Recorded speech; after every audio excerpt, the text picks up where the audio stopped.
It's the biggest date in the North Korean calendar. I usually come here every year. And for decades, they've been coming. Dressed in their finest, thousands will travel to the capital city of Pyongyang this weekend from across North Korea. They'll march up to this giant statue of Kim Il-sung and on cue, bow. This was the scene from last year's celebrations.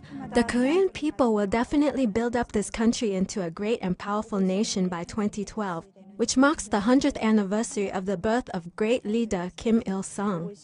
April 15th is known as the Day of the Sun in honor of Kim Il-sung's birthday. Even though he died in 1994, he's called the Eternal President and is worshipped like a god.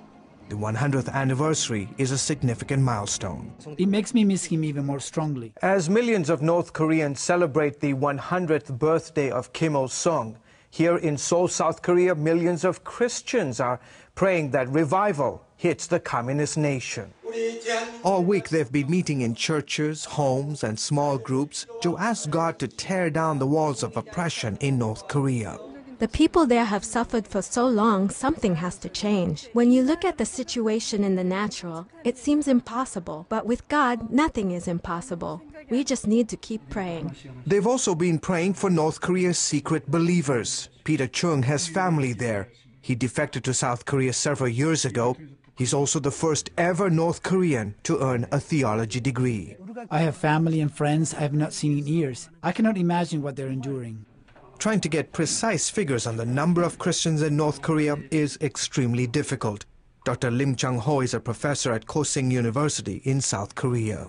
Based on data gathered from North Korean defectors and international human rights groups, we estimate there are approximately 30,000 Christians being held in political prison camps, and about 10,000 underground believers who are in hiding throughout the country.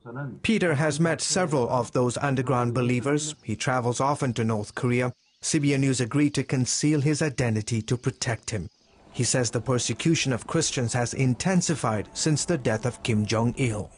We can only pray that God will comfort and protect these believers and hope that one day they will be free to worship like the Christians in South Korea and around the world.